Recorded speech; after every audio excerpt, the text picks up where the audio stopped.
Gustavo Henriques mandou uma mensagem pelo Pix. Salve, salve. Cobori, por que o protecionismo econômico feito pela China é um exemplo a ser seguido? E o que o Trump está tentando fazer é ruim? São diferentes as políticas? Quem criou o manual do protecionismo foi os Estados Unidos, foi o Alexander Hamilton, o relatório sobre as manufaturas.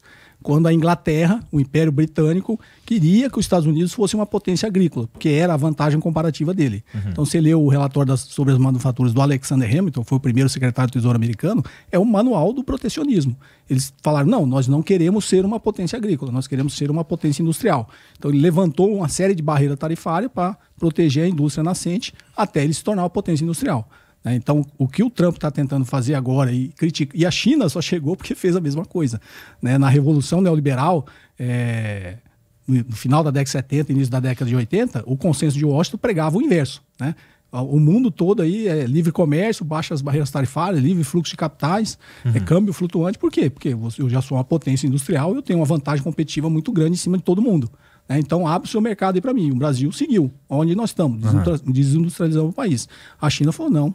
Eu vou proteger o meu mercado e vou proteger a minha indústria até ela ficar forte. Foi o que eles fizeram, entendeu? Então, na realidade, agora eles estão invertendo, o jogo. Agora os Estados Unidos quer criticar o protecionismo que ele praticou lá atrás, que está no livro do Rajun Chang, chutando a escada. Depois que eu estou lá em cima, eu chuto a escada. Não quero que ninguém suba. O Trump fala que em diversos produtos o Brasil também é protecionista.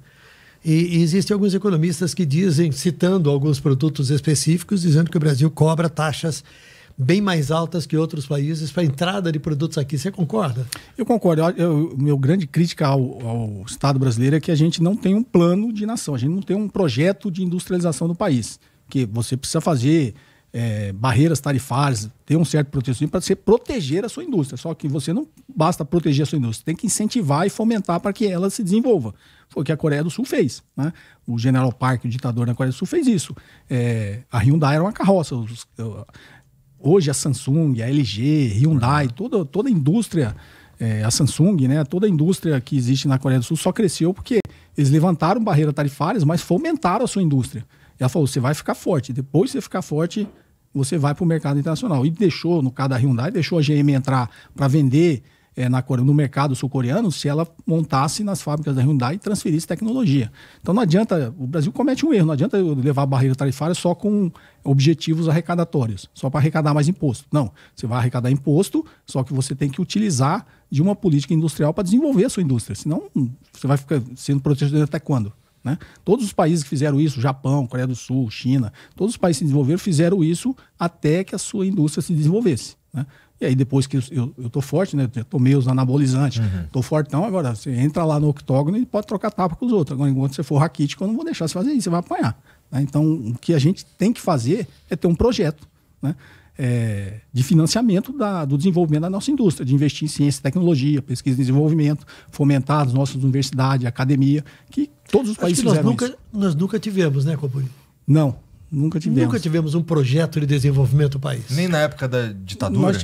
Nós tivemos com Getúlio Vargas, mas também foi... e Juscelino Kubitschek, uns 50 anos em 5, tinha isso aí, só que o problema é que a gente se financiou externamente. A gente criou uma dívida externa desde Juscelino Kubitschek a troco de gerar muita inflação no país. E depois disso a gente só veio se desindustrializando. Tanto que na década de 80 a China veio no Brasil para aprender o nosso projeto industrial. A China veio aqui para copiar o que a gente sabia fazer. Porque o Brasil, na década de 80, era uma potência industrial. Era a China e a Coreia do Sul juntas, o Brasil, a indústria brasileira. Nossa. Olha onde esses dois países estão, para onde nós ficamos. A gente abriu completamente o nosso mercado, fez tudo que o consenso de Washington pregou, e a gente, na verdade, se tornou uma colônia econômica dos países desenvolvidos. Estamos mesmo nessa situação. Eu lembro que quando a gente ainda estava no... Bom, eu sou de 85, então mais pro início dos anos 90 ali, enquanto a gente ainda tinha alguns mercados mais fechados, eu lembro que a gente produzia aqui no Brasil, se a gente for falar de videogame, vários clones dos videogames japoneses, sabe? Não sei até que ponto isso é bom também, porque a gente estava, de certa forma, institucionalizando a pirataria. A gente tinha o Famicom da Nintendo, que a gente tem no Brasil aqui umas 5 versões. Dá pra falar da Dynavision, do Turbo Game, do Phantom System, cada uma de uma empresa diferente, mas tudo clone da tecnologia japonesa e, assim, meio... parece pirataria, né? Então, quando a gente pôde receber esses produtos, a gente começou também a ter o verdadeiro Famicom aqui. Então, tem sempre dois lados, é sempre muito complexo tudo isso, não é? Porque então, mas antes de vocês, mas a China também copiou, só que a partir de certo momento ela parou de copiar. Uhum. Ela usou aquelas informações e aquela tecnologia que permitia copiar para fazer o seu próprio. A gente nunca fez. A gente nunca fez. O que a China, falando para pirataria, o que a China fez via transferência de tecnologia, que era uma coisa acordada, o que ela não tinha um acordo de transferência de tecnologia, ela fez pirataria, engenharia reversa, ela aprendeu a fazer. Só que junto com isso, você tem que investir em ciência e tecnologia, você tem que investir em educação, você tem que investir em pesquisa e desenvolvimento. E a China fez isso concomitantemente, isso era a base de um plano. Uhum. Né? Tanto que hoje parece que tem celulares da Huawei que não tem no Brasil, que são tem mais tecnologia embarcada do que os celulares da Apple. Né? Inclusive custam bem mais caro. Né? Parece que tem um celular da Huawei que custa R$33 mil se fosse vendido aqui. Nossa. O preço de um carro popular. Então, o que a China fez foi aprender. De 100 mil, né? Para quem não se lembra dos primeiros carros chineses, que era aquela Jack Motors. Era ruim aquele carro. Só que ela aprendeu a fazer. Né? Hoje você pega os carros da BYD, dá de 10 nos carros da Tesla. Mas a gente faz do jeito errado também aqui. A BYD vem para o Brasil, mas a gente provavelmente não tem esse acordo de transferência. Deveria ter. É essa a crítica que eu faço. Você quer vender... O que a Coreia do Sul foi isso. Você quer vender no meu... E o mercado da Coreia do Sul é muito menor que o brasileiro. Você quer vender no meu mercado? Eu tenho um mercado grande. Só que eu tenho umas certas exigências aqui a ser feito. Se você quiser produzir e vender aqui. Então o Brasil deveria negociar a transferência de tecnologia e aquilo que não faz, como você disse, dos jogos, faz a pirataria, mas aprende a fazer, né? Depois o seu próprio. A gente tem alguém que esteja do mundo político está falando algo parecido com isso que você está dizendo aí, com um projeto de industrialização? Tem um cara super competente que está, inclusive, no Ministério da Ciência e Tecnologia, que é o Wallace Oliveira, professor de economia. Está na equipe do Geraldo Alckmin. Agora a gente tem que ver se o sistema político deixa, né, com que isso aconteça, porque existe muito lobby para que tudo permaneça como está. Né? Claro. Eu estou falando, tem que ter um projeto de nação. E aqui toda vez que tem uma emergência, se cria algum programa ou muitos programas de auxílio a determinados setores em função da emergência. Aí vence o prazo da emergência, não se consegue acabar com aquela emergência. Aí se renova a emergência. E isso atinge todos os setores industriais brasileiros. A gente precisa ter financiamento, a gente precisa ter uma forma de fomentar esses projetos, né?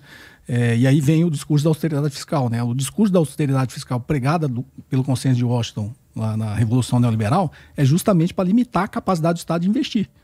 Então, o Estado brasileiro não tem como fazer investimento público em ciência e tecnologia, em pesquisa e desenvolvimento, como deveria ser feito num projeto industrial. Porque a gente tem o famoso teto de gasto, o arcabouço fiscal, que é limitar a necessidade que o país teria de investimento. E os países, a gente pegando as duas maiores potências, Estados Unidos e a China, eles têm déficit fiscal há 40 anos. O que eles fazem? Eles criam dinheiro, porque tem um ciclo a ser fechado. Se você cria dinheiro... É a mesma coisa, como eu sou especialista em finanças corporativas, é a mesma coisa a empresa quando ela se alavanca. Por que ela pode se endividar e se alavancar?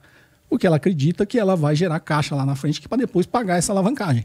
Né? Vai ter todos os seus projetos e depois vai pagar. O Estado é a mesma coisa, só que o Estado tem uma vantagem. Ele tem uma impressora de dinheiro. Então isso tudo que os caras acham que é uma heresia falar em criar dinheiro, esses economistas mainstream. Você pegar economistas sérios, né, desses países, você vê que eles não têm esse negócio de criar dinheiro, não é um problema necessariamente. É um problema você criar desvairadamente, sem nenhum objetivo. Criar o dinheiro? Quando você não tem um projeto. A China fez um projeto de 50 anos, cara, e com avaliações quinquenais. Desde então, eles criam dinheiro.